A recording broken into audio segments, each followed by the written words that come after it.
Good morning everyone. आज 5 जून है तो दैनिक जागरण के राष्ट्रीय संस्करण न्यूज़पेपर में पीटी मेंस और इंटरव्यू और कौन कौन से न्यूज़ को कवर किया गया उस पर हम लोग नज़र डालेंगे। साथ ही साथ हम देखेंगे कि जो भी गवर्नमेंट कॉम्पिटिटिव एग्ज़ाम आप लोग फिल करते हैं उसमें पीटी रिलेटेड क्या टॉपिक कवर किया गया उसको भी हम लोग कवर करेंगे। तो आगे बढ़ने से पहले आप लोग यूट्यूब चैनल को जरूर सब्सक्राइब कीजिए, शेयर कीजिए, सपोर्ट कीजिए, बेल आइकन को दबाएं। साथ ही साथ कमेंट सेक्शन में महत्वपूर्ण सुझाव के साथ साथ पीटी फैक्ट के प्रश्न के उत्तर देने का प्रयास कीजिएगा। तो सबसे पहले तो विश्व पर्यावरण दिवस है 5 जून को। तो यह कब से मनाया जाता है यह आप उत्तर देने का प्रयास कीजिएगा।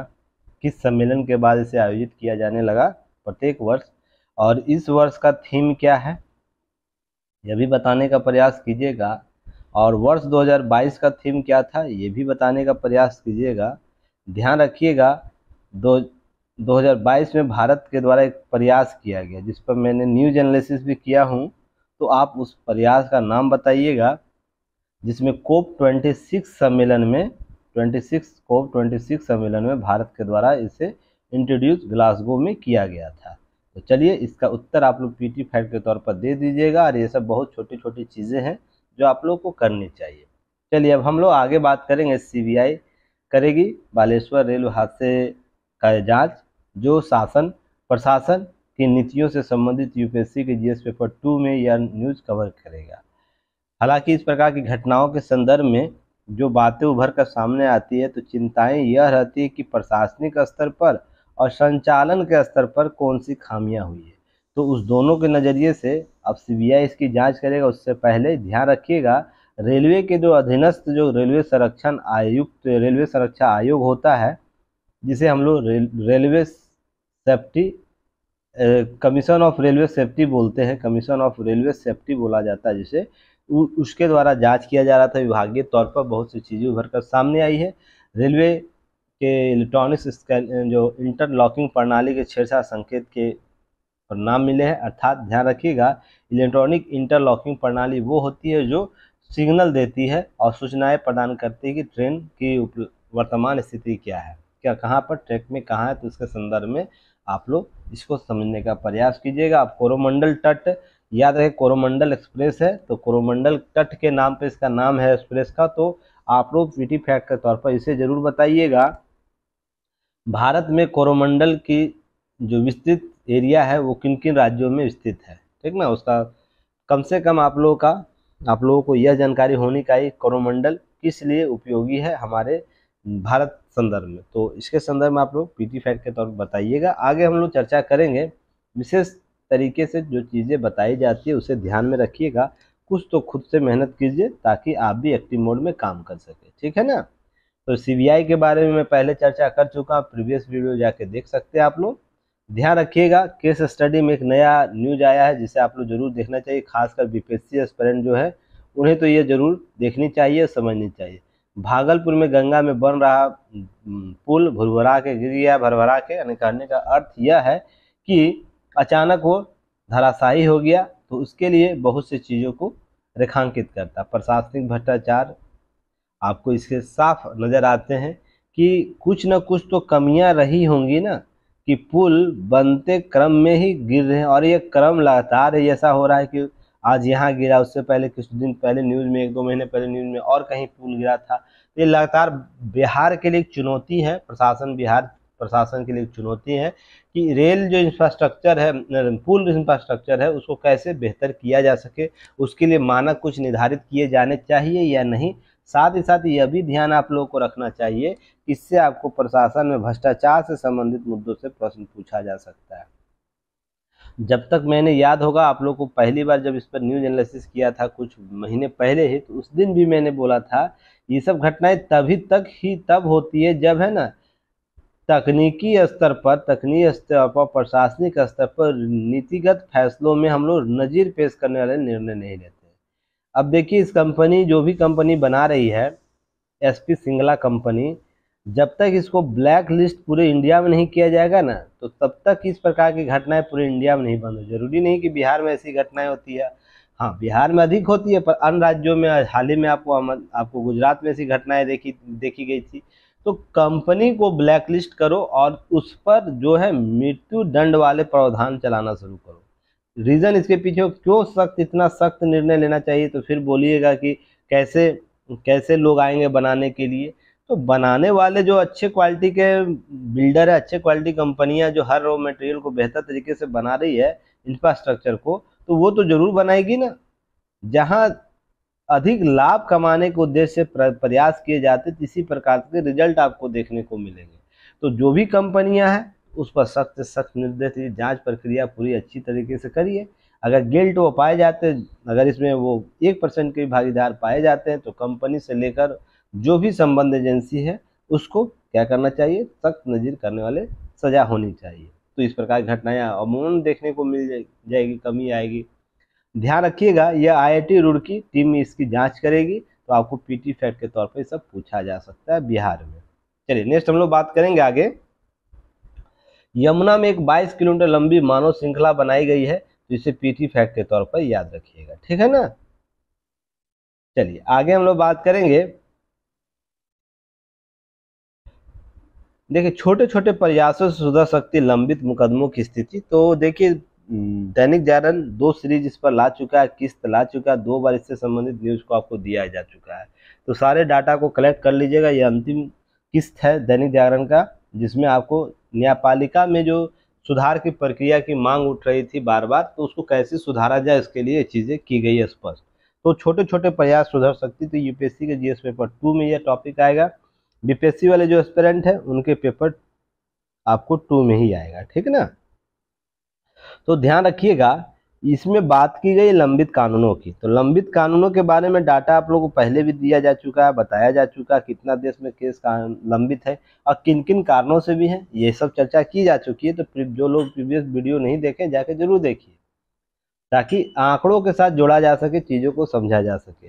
तो इसके लिए सुझाव दिया गया है, जो हालांकि बहुत सी जगह लागू भी किया गया, तो इसके ब्रॉड लेवल पर लागू करने की बात की जानी चाहिए। ऐसा होना चाहिए, वीडियो कॉन्फ्रेंस के माध्यम से यह बढ़ावा दिया जा सकता है, ताकि त्वरित न्याय प्राप्त किया जा सके, जल्दी मुकदमों को एक साथ बहुत से लोगों के साथ कोऑर्डिनेट कर किया जा सके, और इसके लिए जो भी प्रावधान है उसको लागू किया जा सकता है। ई कोर्ट परियोजना को लागू किया जाना चाहिए और भी बेहतर तरीके से, जिसमें 7,000 करोड़ रुपये की मंजूरी दी गई पूरा देश में ई कोर्ट परियोजना को लागू करने के लिए। तो यह भी हम एक विकल्प के तौर पर देख सकते हैं। दूसरा, ढांचागत संसाधन बढ़ाने की जरूरत है, साथ ही डिजिटलीकरण, एआई के प्रयोग की खर्च होगा। तो इसके लिए जो भी और भी संबद्ध रुपये हैं जिसमें वित्त का आवंटन किया जाना चाहिए, और यह जो टॉप टू बॉटम जो न्यायिक व्यवस्था है, अर्थात सुप्रीम कोर्ट, हाई कोर्ट और अधीनस्थ न्यायालय, सभी जगह इस प्रकार के एआई कॉन्सेप्ट वाले प्रोजेक्ट लगाने चाहिए, ताकि और भी हम लोग त्वरित रूप से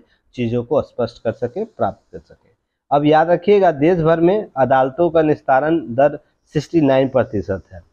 शुक्रवार के देश भर में, जो पहले गुरुवार तक क्या था 79 पर 10% की कमी हुई, तो अच्छा उपलब्धि है। और ध्यान रखिएगा, इस प्रकार के अगर रिपोर्ट्स आते हैं बार बार, तो सभी संस्थाएं देखिए, ऐसा नहीं कि सुप्रीम कोर्ट, हाई कोर्ट या अधीनस्थ न्यायालय के न्यायाधीश इस पेपर को नहीं पढ़ते होंगे। थोड़ा सा आत्मचिंतन करने की जरूरत है अपने भी स्तर पर। माननीय न्यायालय में लोगों बैठे लोगों को, साथ में केंद्र के स्तर पर राष्ट्रपति को, राज्य के स्तर पर राज्यपाल को, तो एक बार ग्राउंड टेबल मीटिंग जरूर बुलानी चाहिए। और हर राज्य के हाई कोर्ट के चीफ जस्टिस को, या जो महत्वपूर्ण योग्यता रखते होंगे अपने क्षेत्र में, उनको एक बार साल में कम से कम एक मीटिंग तो जरूर करनी चाहिए कि समस्या क्या है, समाधान क्या ढूंढा जा सकता है, और तत्कालीन रूप से हमें न्यायुक्त न्याय कैसे प्रदान करने में और भी कौन कौन सी चीज़ें उपलब्ध लानी चाहिए। तो आपको समझ में आ गया होगा कि किस प्रकार से हम व्यवस्थाओं को ठीक कर सकते हैं, यह प्रयास किया जाना चाहिए। क्लियर। चलिए नेक्स्ट हम बात करेंगे, देश से बाहर बढ़े आईआईटी कदम अर्थात तंजानिया में खुलेगा कैंपस। तो पीटी फैक्ट के तौर पर इसे याद रखिएगा, आईआईटी का पहला कैंपस कहाँ खोला गया है, तो आपको तंजानिया, अफ्रीकी देश तंजानिया में खोला गया है। तो चलिए आपको एक क्वेश्चन बताना है, तंजानिया के बॉर्डर पर एक महत्वपूर्ण झील है, तो उसका नाम क्या है, ठीक ना। चलिए उसका नाम बताइएगा, और इस झील से संबद्ध और कौन कौन से देश जुड़े हुए हैं ये सब पीटी फैक्ट है और ये सब चीज़ें पहले भी चर्चा की जा चुकी रही होंगी कभी न कभी, तो आप लोग इसे ज़रूर याद रखिएगा, बताने का प्रयास कीजिए। क्लियर? चलिए आगे हम बात करेंगे। अब यह जो प्रयास रहेगा अफ्रीकी देश में जो आईआईटी खोला गया है, यह केवल यहीं तक सीमित नहीं है, वो और भी देशों में कैंपस खोलने का प्रयास किया जा रहा है। Sri Lanka, Nepal, UAE, United Arab अमीरात, फिर सऊदी अरब, और आपको एक जगह और खोला जाएगा, ध्यान रखिएगा, मॉरिशस और मिस्र में। तो किन राष्ट्रों में खोलने का प्रयास किया जा रहा है, अंतिम रूप देने का प्रयास किया, तो इसका लिस्ट भी आप लोग रखिएगा नाम, कभी प्रश्न में पूछा जा सकता है। पर प्रथम देश कौन है? तंजानिया में खुल चुका है, इसे ध्यान रखिएगा। और यह ध्यान रखिएगा, एक सेकेंड, और इसकी संस्था मद्रास द्वारा खोला गया, ये भी याद रखिएगा, आईआईटी मद्रास के द्वारा यह तंजानिया में खोला गया, इसको थोड़ा सा रिकॉल करके रखना है। और आईआईटी दिल्ली मॉरिशस में अपना कैंपस खोलने को तैयारी कर रही है, बहुत से ग्राउंड लेवल पर वर्क हो चुका है, तो आपको पीटी फैक्ट के तौर पर याद रखना है। साथ में एक जानकारी और भी देखिए, इसे जानकारी बस याद रखिएगा, राष्ट्रपति सचिवालय के पास भारत रत्न के लिए पीएमओ से सिफारिश जो दी जाती है उसकी जानकारी नहीं है। अब ये प्रशासन स्तर पर इसको कमजोरी बोला जाए या किस प्रकार के भ्रष्टाचार का नैतिक जवाबदेही का प्रश्न बनता है, जहां पर शीर्ष संस्था के द्वारा यह जानकारी तक नहीं है कि जो पीएमओ के द्वारा सूची दी गई है उसकी सिफारिश का आधार क्या है, जानकारी क्या है, ये तक नहीं है। तो बहुत सी चीज़ें प्रश्न खड़ा करती है।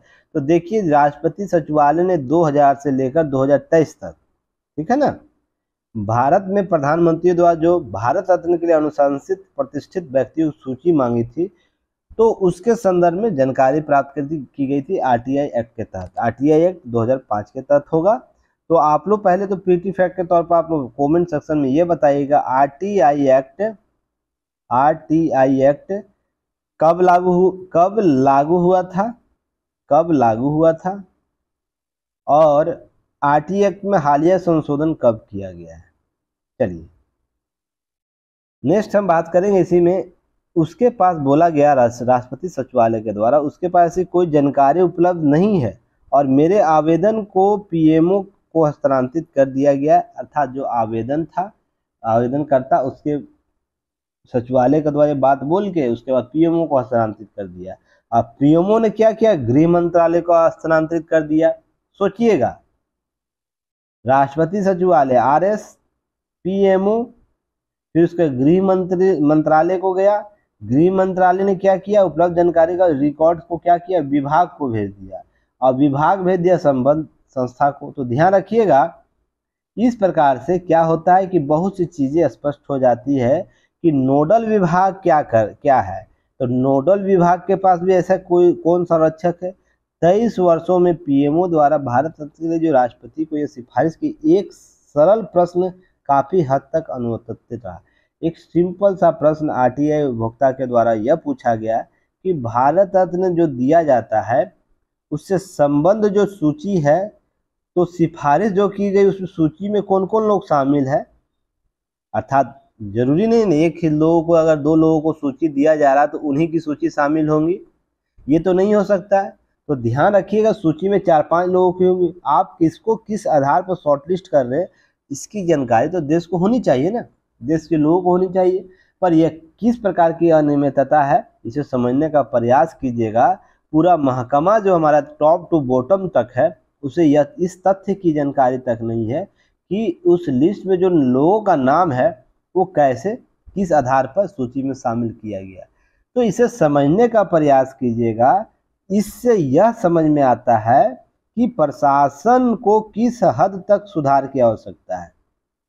ये देखिए, कोई बड़ी चीज नहीं है कि आधार है, मौलिक रूप से वो गोपनीय रख सकती है, पर क्यों, किस आधार पर।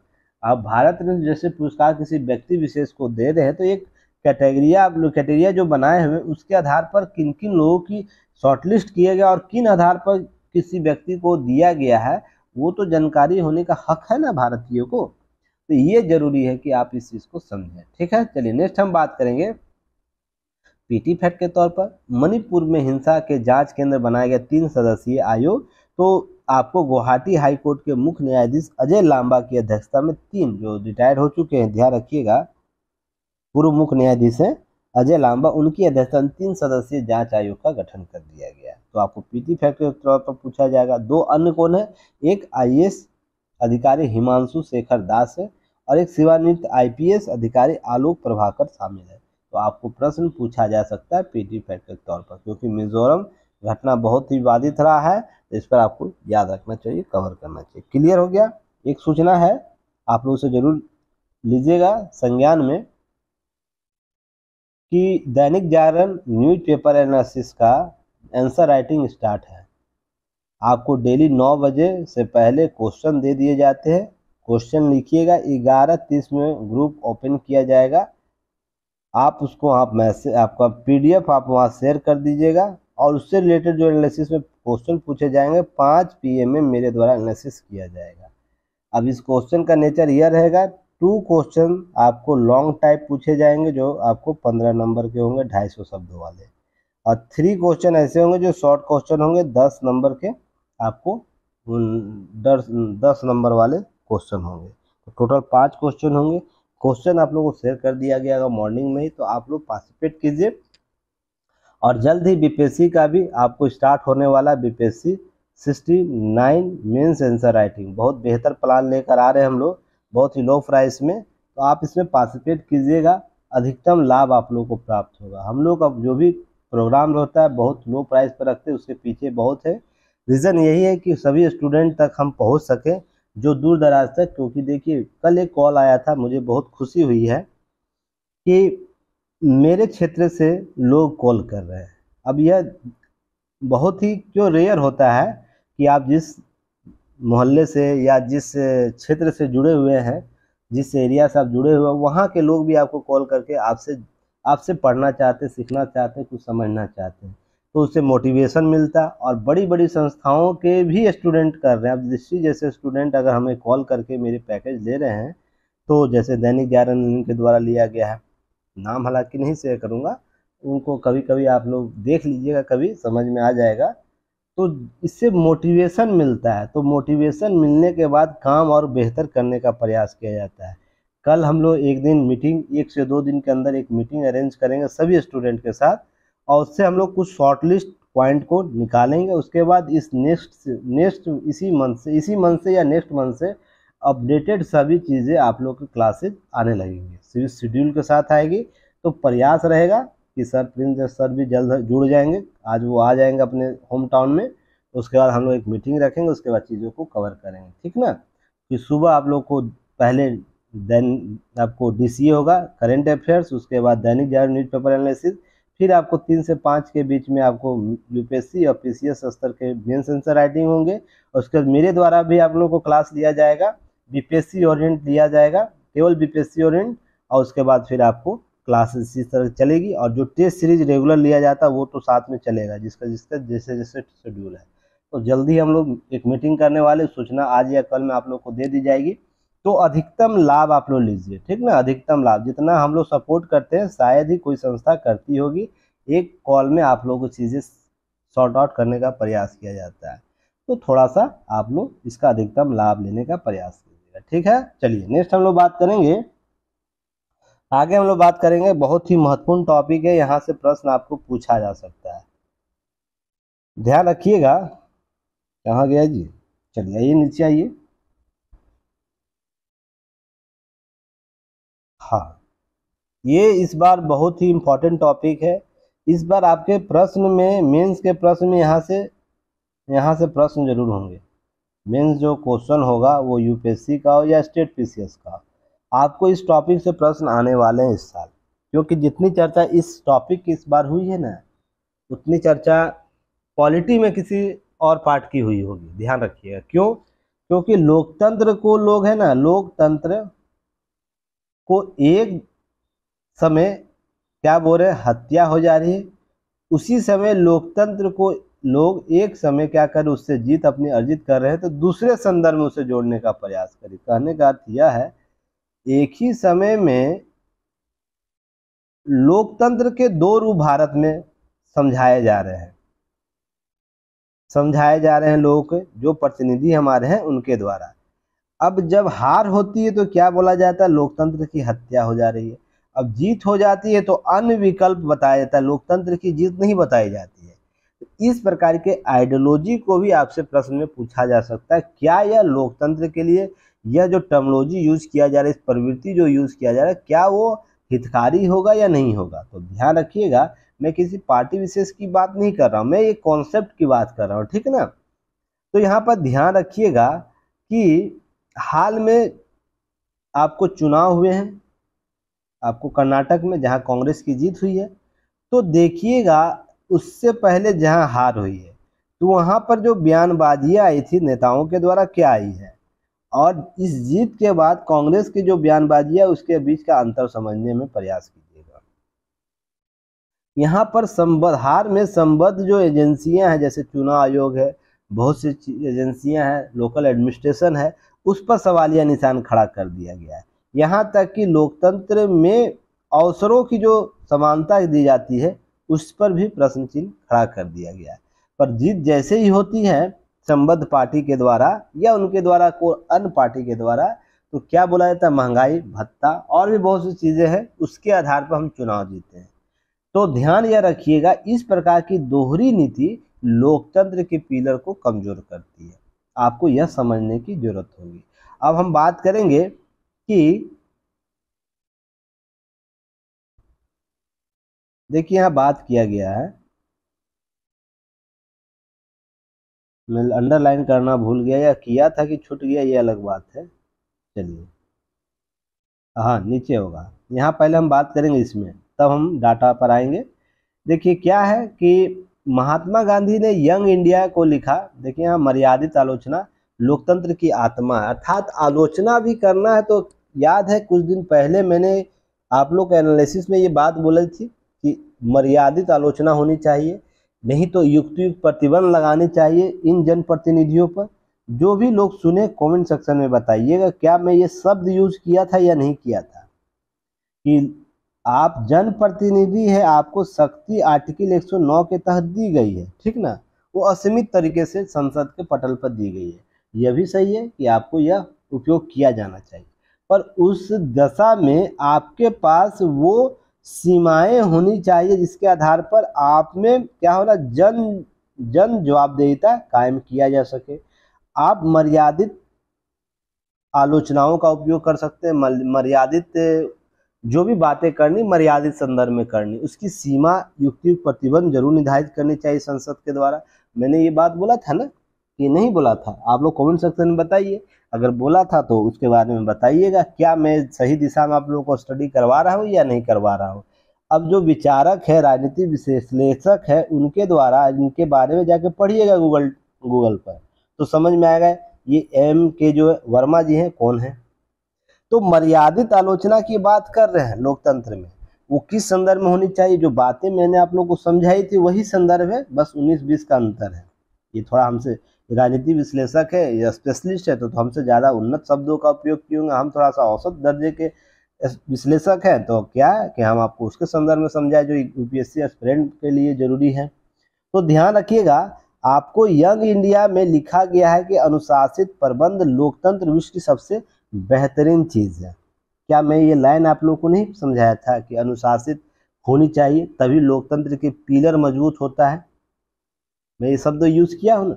अब लोकतंत्र पूर्वाग्रह, अज्ञान और अंधविश्वास पर आधारित होगा वह अराजकता की ओर चला जाएगा। तो लोकतंत्र के बारे में ऐसी बातें की गई है यंग इंडिया में, और अंत में स्वयं नष्ट कर लेगा। अर्थात मैंने याद है कुछ दिन पहले आपको ये सब टर्मिनोलॉजी यूज किया था, आपको किसके संदर्भ में, लोकतंत्र के संदर्भ में, और इस्लाम के कॉन्सेप्ट में जो आ गया है उग्र विचारधारा, उसके संदर्भ में एक एग्जाम्पल दिया था कि मान लीजिए पूरा विश्व आप इस्लाम को कबूल कर लेता है, पूरा विश्व, तो वो कौन सी स्थिति होगा जहां पर यह बताया जा सकता है फिर न्यूट्रलाइजेशन किया जाए। एक समय ऐसा आएगा अति सीमा को लांघेगा, इस्लाम को स्वयं वो विचारधारा समाप्त कर देगा। तो यहीं से निकला था वो चीज़ें जो लोकतंत्र में भी अति होगी ना, अगर हर चीज़ अमर्यादित तरीके से की जाएगी, बात बात पर आलोचना इस हद तक हो जाएगी कि सीमाओं का उल्लंघन कर दिया जाएगा, जो लोकतंत्र का स्वरूप है उसको नहीं माना जाएगा तो अंतर्गतवा क्या करता है कि लोकतंत्र का जो बेसिक स्ट्रक्चर उसे समाप्त कर देगा। मैं ये सब शब्द यूज किया था ना, तो सोचिए फिर से आपको इस दिशा सही है तो दशा आपका जरूर सही होगा। बस विश्वास रखिए, चीजें आपको आउटपुट के तौर पर लाभ लेना है, ठीक है ना। अब इसी बात को लेकर राष्ट्रपति द्वारा सीख में अनुशासित, बौद्धिक और पूर्वाग्रह मुक्त आलोचना होनी चाहिए। आज यह महत्वपूर्ण हो जाए। राष्ट्रपति महात्मा गांधी के द्वारा ये बातें की गई थी कि आलोचना क्या होना चाहिए, अनुशासित होनी चाहिए, बौद्धिक होनी चाहिए, पूर्वाग्रह मुक्त होनी चाहिए। किसी प्रकार का थेसोलिसिस नहीं होनी चाहिए कि भविष्यगत हम अनुमान लगा लेंगे, ऐसे हो जाएगा वैसे हो जाएगा, लोकतंत्र खतरे में हो जाएगा। बहुत सी चीजें बात की जाती है। इतनी भारत के लोकतंत्र की इतनी भारत की लोकतंत्र की नींव इतनी कमजोर नहीं है कि किसी पार्टी विशेष के द्वारा आरोप प्रत्यारोप लगा देने मात्र से वो कमजोर हो जाएगी, या किसी पार्टी विशेष के द्वारा कुछ आचरण मात्र कर लेने से यह कमजोर होने वाली है। क्योंकि हमारा लोकतंत्र का स्ट्रक्चर लिच्छवी से आता है, वज्जी संघ से आता है, ठीक ना, जहां पर राजतंत्र होते हुए भी लोकतंत्र के कॉन्सेप्ट को अपनाया जाता रहा है। तो हमारा जब राजतंत्र में लोकतंत्र का कॉन्सेप्ट था तो उस समय वैलिड था, तो वर्तमान में लोकतंत्र है तो वो कितना मजबूत होगा, सोच के देखिएगा। हाँ, यह एक कहावत सुने ना आप लोग, सत्य परेशान हो सकता है पर हार नहीं सकता है, ये आप लोग सुने होंगे ना। ऐसे ही लोकतंत्र है, कुछ कालखंड में प्रभावित हो सकता है किसी व्यक्ति विशेष के द्वारा, समूह विशेष के द्वारा, पर यह अंततः यह समाप्त इस संदर्भ में नहीं होगा जिस संदर्भ में वर्तमान में दिख रहा है। पर इसकी अति अगर कर दिया जाएगा, उस सारी सीमाओं को लांघ दिया जाएगा जो इसके बेसिक स्ट्रक्चर को कमजोर कमजोर कमजोर करता जाए, तो आप कभी न कभी इसकी सीमाओं को तोड़िएगा ना, तो इससे अलग विकल्प ढूंढने का प्रयास कीजिएगा।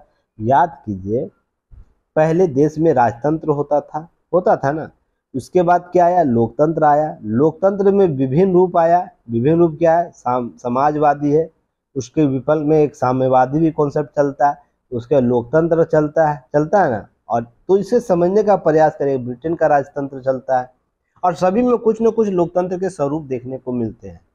तो ध्यान रखिएगा कि जो मुद्दे हैं उसका असल अर्थ किस संदर्भ में होना चाहिए।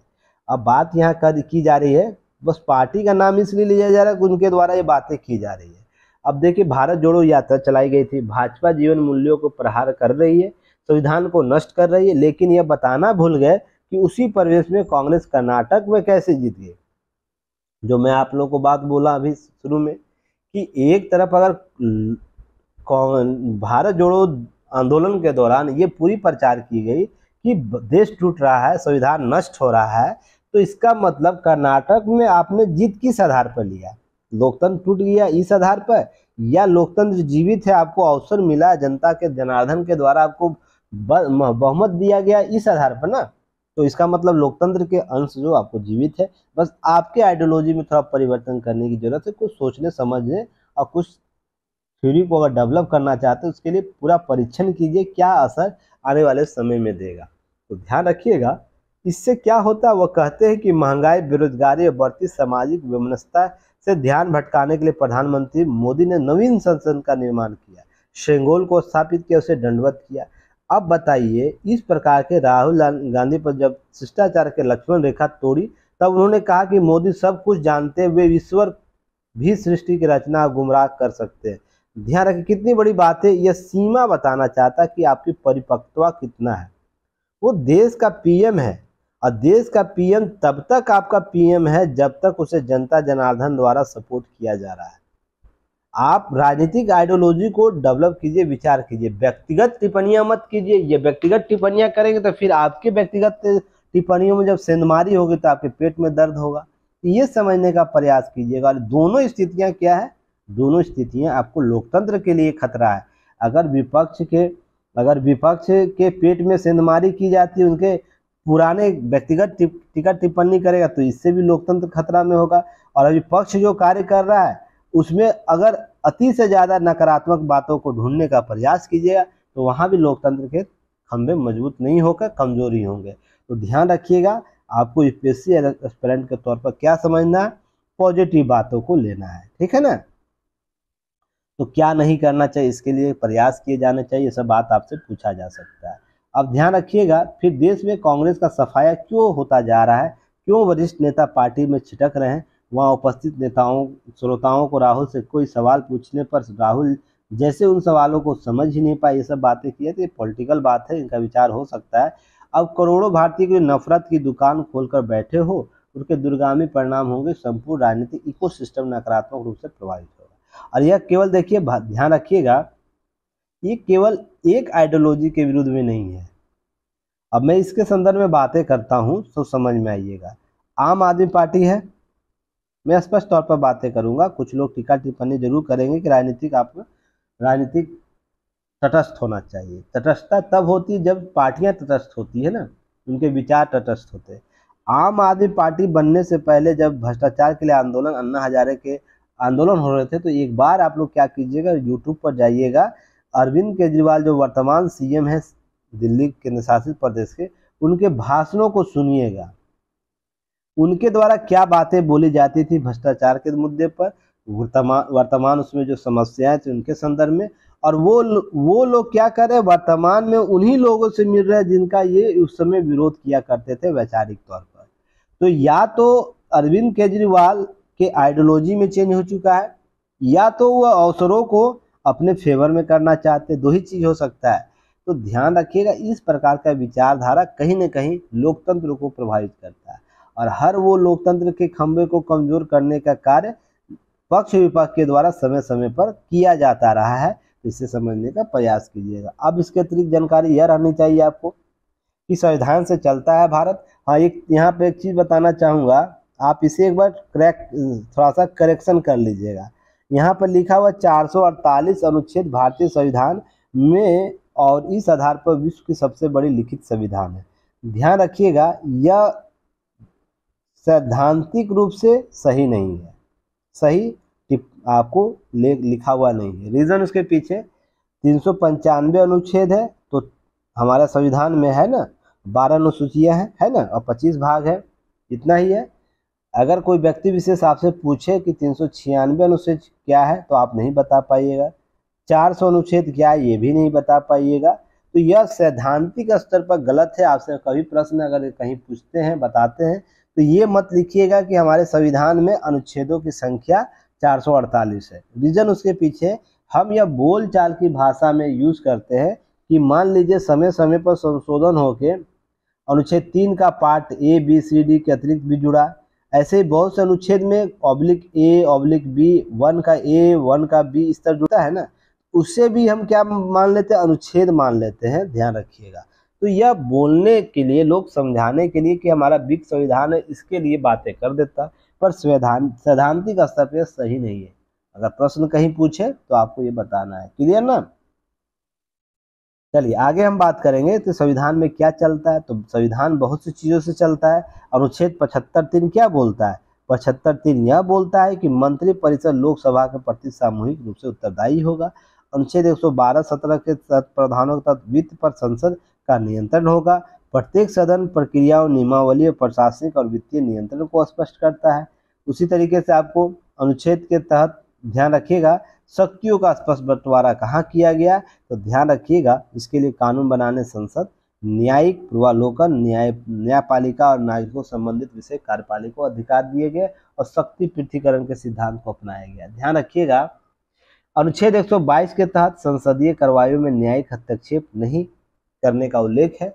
और 121 अनुच्छेद यह बोलता है कि जब किसी न्यायाधीश का पद से हटाने का प्रस्ताव विचाराधीन नहीं है, तब तक सदन में उसके आचरण पर चर्चा नहीं की जाएगी।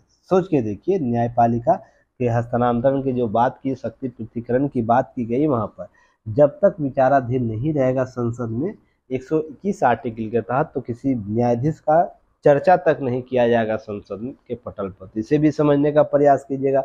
अनुच्छेद 50 क्या कहता है? अनुच्छेद 50 यह कहता है कार्यपालिका न्यायपालिका के बीच शक्ति स्पष्ट पृथकीकरण होगा। तो बंटवारा करता है ना, आपको कार्यपालिका और विधायिका एक साथ कार्य करती है, न्यायपालिका इस 50 अनुच्छेद के तहत अलग से आपको मॉनिटरिंग का काम करेगी। तो ये भी शक्ति पृथकीकरण का स्पष्ट करता है। न्यायपालिका की स्वतंत्रता सुनिश्चित करने के साथ उसे निर्कुल होने से बचाने की समस्त न्यायिक शक्तियाँ संविधान में रखी गई है। उसके बावजूद भी न्यायिक शक्तियों को कंट्रोल करने की शक्तियाँ किसके पास, संसद के पास है। संसद विधि द्वारा और स्पेशल संशोधन प्रक्रिया के द्वारा न्यायिक व्यवस्थाओं में चेंज कर सकती है। तो इसे समझने का प्रयास कीजिएगा कि आने वाले जो चीज़ें हैं, हम संविधान से चलते हैं, ना कि बातों से चलते हैं कि बात यह भविष्यगत ऐसा कर लिया जाएगा, वैसा हो जाएगा। सोचने का समझने का प्रयास कीजिएगा, ठीक ना। चलिए नेक्स्ट हम लोग बात करेंगे संसद में नए भवन का संदेश। तो संगोल के बारे में बहुत चर्चा हो चुकी है, तो क्या करना, आपको यह जो आर्टिकल दिया हुआ है उसमें कुछ बातें लिखी गई है, उसी के निस्बत सापेक्ष बातें की गई, तो इसको अच्छे से देख लीजिएगा। हृदय नारायण दीक्षित जी है, पूर्व के वहाँ पर आपको यूपी में आपको यह रह चुके हैं, विधानसभा के पूर्व अध्यक्ष रह चुके हैं, उनके द्वारा बातें की गई है, तो एक बार इसे जरूर देख लीजिएगा। अब है पर्यावरण के साथ बंधे जीवन की डोर। तो पर्यावरण दिवस है, तो कुछ भारत का जो कॉन्सेप्ट उसके आधार पर बताने का प्रयास किया गया है कि जैसे हमारे कॉन्सेप्ट सनातन में क्या बात की, अग्नि सूर्य चंद्र आकाश पृथ्वी वायु से मिलकर हम बने हैं, ईश्वर के प्रत्यक्ष तन और शरीर कहे जाते। तो जिस प्रकार से यह प्रकृति के लिए भी जरूरी है, वायु शुद्ध वायु अग्नि के समतल अनुपात की जरूरत है, चंद्र आकाश पृथ्वी सभी की जरूरत है, तो ध्यान रखिएगा, इसको कोऑर्डिनेट करने का प्रयास कीजिएगा, ठीक है ना। चलिए नेक्स्ट हम बात करेंगे आगे, साथ मिलकर लड़ेंगे तभी बचेगा पर्यावरण। यह टॉपिक आपको यूपीएससी के जीएस पेपर 3 में आएगा, पर्यावरण से संबंधित मुद्दे बीपीएससी के पेपर 2 में आएगा, ध्यान रखिएगा। अब यहाँ पर 6 नवंबर 2022 और 20 दिसंबर 2022 का न्यूज आप लोग जाके देख लीजिएगा, एनालिसिस किया हुआ है जलवायु परिवर्तन सभी मुद्दे पर, ठीक ना। 6 नवंबर 2022 को कॉप बैठक, जो महत्वपूर्ण कॉप बैठक उसकी चर्चा की गई है, और 20 दिसंबर 2022 को जैव विविधता से संबंधित सारे मुद्दे पर चर्चा की, जिसमें CBD की चर्चा की गई, जैव विविधता की बात की गई है, आईची एक्ट आईची के संदर्भ में बात की गई, सभी पर बातें की जा चुकी है। तो एक बार वीडियो एनालिसिस जाके जुड़िएगा। इसलिए आप लोगों को दैनिक जागरण पढ़ना चाहिए, समझना चाहिए कि जो घटनाएं आपको आने वाले समय में होगी उसकी चर्चा पहले की जा चुकी है। बस प्रयास यह रखिएगा, जो केवल PDF आपको टोटल दिया गया उस पर आपका संक्षिप्त अध्ययन होना चाहिए, लगातार उसमें प्रयास करते रहिए, उसको पढ़ने और लिखने समझने का। क्लियर। चलिए नेक्स्ट हम लोग बात करेंगे यहाँ पर कि कुछ बातें दी गई है। पिछले वर्ष हम लोग पर्यावरण असंतुलन, जलवायु की अस्थिरता, प्रकृति द्वारा मानवीय गतिविधियों के कारण उपजित चुनौतियों, बेहद गंभीर समस्याओं से जूझ रहे हैं। और साथ ही साथ ध्यान रखिएगा, यहाँ पर कुछ और भी बातें बताई गई है, जैसे पूरी दुनिया में हर मिनट 10 मैदान जितने जंगल कम हो रहे हैं। 30 वर्षों में विश्व में 6.68 लाख हेक्टेयर जंगल काटे गए। तो हम पर्यावरण को कैसे सुधारेंगे, कैसे ठीक करेंगे, इसकी जानकारी हुई। अब 200 देशों में संयुक्त राष्ट्र के मॉन्ट्रियल में से दिसंबर 2022 में हुए COP15 में शिखर सम्मेलन के, याद रखिएगा COP जो सम्मेलन शिखर से दुनिया भर के जीवों को और पौधों को प्रजातियों परिवर्तित खतरों से बचाने के लिए एक कॉमिंग मॉन्ट्रियल समझौता स्वीकृत किया गया। ध्यान रखिएगा, यह भी मॉन्ट्रियल आप लोगों को चर्चा मैं कर चुका हूं, तो उसे एक बार देख लीजिएगा, ठीक ना। इन सब चीज़ों को लेकर वर्ष 2000 में यह आंकड़ा बताया गया है कि कोई चीज़ हम यूज करते उससे क्या हम लोग क्षति हो रहा है। फ्रांस में हुए अध्ययन के एक राजफास हुआ है, जिसमें हर रोज लगभग 35 लाख लोग ईमेल भेजते। तात्पर्य यह है कि एक दिन में ईमेल से कम 4 मीट्रिक टन देखिए यहाँ पर कार्बन का उत्सर्जन हो रहा है। वास्तव में एक साधारण ईमेल से 4 ग्राम और एक बार इंटरनेट पर सर्च करने से लगभग 7 ग्राम कार्बन उत्सर्जन होता है। ईमेल के साथ फोटो और वीडियो पर इस हालत में 50 ग्राम कार्बन उत्सर्जन होता है। इसी तरह गूगल पर हम उपयोग करने लगभग 10 से 15 ग्राम कार्बन उत्सर्जन करते हैं। एक बिजनेस ईमेल यूजर हर साल लगभग 135 ग्राम कार्बन डाइऑक्साइड उत्सर्जित करता है, अर्थात ऊर्जा का स्रोत लेता है, तो जिसके बाद ऊर्जा आपूर्ति के लिए बहुत से संसाधन लगे होते, तो खपत उसको कहा जाता है। क्लियर है। वर्ष 2020 में फेसबुक में 38,000 मीट्रिक टन कार्बन उत्सर्जन किया। इसमें दो राय नहीं है कि इंटरनेट के बढ़ते उपयोग ने पर्यावरण में हानिकारक ग्रीन गैसों को उत्सर्जित करने में सालाना 4% वृद्धि दर की गई। अब देखिए, व्यवहारिक स्तर पर इसे रोका नहीं जा सकता है, हालांकि आंकड़ों के आधार पर इसे स्पष्ट किया जा सकता है जिससे पर्यावरण प्रभावित हो रहा है। पर व्यवहारिक स्तर पर क्या हम ईमेल रोक सकते हैं, गूगल सर्फिंग रोक सकते हैं? नहीं। फेसबुक के जो सोशल मीडिया ऐप है उसका उपयोग रोक सकते हैं? नहीं। तो इसके लिए क्या करना चाहिए, हमें विकल्प ढूंढना चाहिए कि हम इसके एवज में क्या कर सकते हैं। इसके एवज में ये काम कर सकते हैं, हम लोग क्या कर सकते हैं, इसके लिए सेज लगा सकते हैं, सेज टैक्स ले सकते हैं इन कंपनियों से। दूसरी दूसरी की हम इसके लिए पौधारोपण कर सकते हैं। पौधारोपण का अर्थ यह मत लगाना चाहिए केवल पौधा रोपने से, उसको कम से कम 10 साल जीवित रखने की समग्र प्रयास करने वाले पौधारोपण जीवन ये अभियान चलाना चाहिए। कम से कम 10 साल उसे जिंदा रखिए, अगर जिंदा रह जाता तो ऑटोमेटिक वो स्वयं को सर्वाइवल करा लेगा और पूरा पृथ्वी को सर्वाइवल कराएगा, क्योंकि पेड़ का उनका कार्बन डाइऑक्साइड अवशोषण में बहुत महत्वपूर्ण योगदान रहता है, और खासकर उन पौधों को विकसित करना चाहिए जो ज़्यादा कार्बन उत्सर्जित करते हैं। इन सब चीज़ों को समझने का प्रयास कीजिएगा, यही बताता है लेख आपको। अब आगे देखिएगा, बिजनेस विदेशी मुद्रा जुड़े नियमों में होंगे बड़े बदलाव, तो वेट करना। केंद्रीय बैंक जो है आरबीआई है, यह आपको यूपीएससी के जीएस पेपर 3 आरबीआई में नीतिगत जो बदलाव लिए जाते हैं, नीतियां होती हैं, उससे संबंधित टॉपिक में यह कवर करेगा। अब ध्यान में रखिएगा, विदेशी मुद्रा में देश में लाने या दूसरे देशों में पैसा ले जाने के लिए निवेश करने मौजूदा तौर तरीके बड़ा बदलाव किया जा रहा है। वैश्विक अर्थ पटल पर मौजूदा अवसर जो होंगे उसमें भारतीय अर्थव्यवस्था जरूरतों के हिसाब से बदलाव होंगे। अब फेमा अधिनियम पर चर्चा की जाएगी, और फेमा अधिनियम के बारे में मैंने विस्तृत चर्चा पहले के वीडियो में कर चुका हूँ, पीडीएफ दे चुका हूँ, तो आप उसे एक बार जाके दैनिक जागरण न्यूज़पेपर एनालिसिस युक्ति आईएएस के ऐप पर जाइए, वहाँ पर पैकेज होगा, उसे एक बार देखिए, समझ में आ जाएगा क्या चर्चा की गई है। अब हर दिन इसकी चर्चा नहीं हो सकती, रीजन उसके पीछे है कि और भी महत्वपूर्ण विकल्प आपको तलाशने हैं, और भी बेहतर हम लोग टॉपिक को कवर करेंगे। अब इसके लिए क्या कहा है आरबीआई ने, प्रवासियों के लिए रुपये की खाता खोले मौजूदा प्रक्रिया को आसान बनाया, अर्थात रुपये का जो कॉन्सेप्ट है, रुपये कार्ड जो होता है उसको खोलेगा जाएगा। विदेशी मुद्रा कारोबार करने वाले मनी एक्सचेंज के लिए क्या किया जाएगा, मनी एक्सचेंज के लिए प्रावधान को बदला जाएगा। विदेशी मुद्रा विनिमय कानून यानी फेमा के तहत कारोबार के लिए दिशा निर्देश के बदलाव किए जाएंगे। तो इस पर जो भी अपडेट होगा हम लोग वेट एंड वॉच करेंगे, ताकि चीज़ों को हम लोग समझा जा सके। एक पीटी फैक्ट और है कि हम रूस से सबसे ज़्यादा तेल आयात करने लगे हैं। अभी हिस्सेदारी, रूस की हिस्सेदारी कितनी 42% है, जो सबसे ज़्यादा है। तो पीटी फैक्ट के तौर पर इसे याद करिए। क्लियर? चलिए फिर कल हम लोग मिलते एक नए न्यूज एनालिसिस के साथ। नहीं एक सेकेंड रुक जाइए, इसको भी कराना था, हो जाता है कभी कभी मिस, कोई दिक्कत नहीं है। यूपीएससी जीएस पेपर 2 और 3 में आएगा सरकारी नीतियां भूजल प्रबंधन। हालांकि इससे संबंधित भूजल प्रबंधन के संदर्भ में मैंने न्यूज एनालिसिस कराया हूं, तो आप लोग प्रीवियस ईयर प्ले लिस्ट में जाके वीडियो को देख सकते हैं, या तो युक्ति है इस पर जाकर क्या करना है आपको, वहां पर आपको पैकेज बना उसमें जाके देख सकते हैं। ठीक है। अब बीपीएससी वाले को पेपर 2 में आएगा, जहां पर जलवायु परिवर्तन से साइंस एंड टेक के संबंधित प्रश्न पूछ सकता है, अर्थव्यवस्था से जोड़कर प्रश्न पूछ सकता है। ठीक है ना। तो चलिए इसमें देखते हैं। यहाँ पर मात्रा बताया कि हम लोग कितना मीटर उपयोग कर रहे हैं जल का। जल शोधन हम लोग क्या कर रहे हैं, क्योंकि जल का लेयर बना कर रखना सबसे बड़ा इंपॉर्टेंट वर्क होता है, इसे समझने का प्रयास कीजिएगा। तो आपको 2022-2020 का आंकड़ा दिया गया है, तो आपको इस तरह लिख लेना है 2022 और 2020 आंकड़े बता देने, भूमि उपलब्धता कितनी है, उसमें जल शोधन कितना किया जा रहा है, तो आंकड़े के साथ इस डाटा को बना लीजिएगा। ठीक है ना। इसमें डाटा के संदर्भ में बातें की गई। Centre for science and environment विश्व पर्यावरण दिवस पर जारी स्टेटस और इन्वायरमेंट रिपोर्ट के अनुसार देखिएगा क्या बातें कर रहा है। भूजल निकासी का चरण भी सुधरा है, जिसमें 2020 में 62% था, जबकि 2022 में 60% हुआ है। तो थोड़ा सा सुधार के अवसर देखने को मिले हैं। तो इस पर आप रिपोर्ट को एक बार अच्छे से की नोट्स तैयार कर लीजिएगा और कम्युनिकेशन ग्रुप में शेयर कीजिएगा, ताकि उसका रिव्यू मेरे द्वारा कर लिया जाए। क्लियर है। चलिए आज इतना ही। चलिए फिर हम लोग 5 बजे मिलते हैं Dainik Jagran newspaper answer writing के एनालिसिस में। तब तक के लिए धन्यवाद। जय हिंद। फिर मिलते हैं।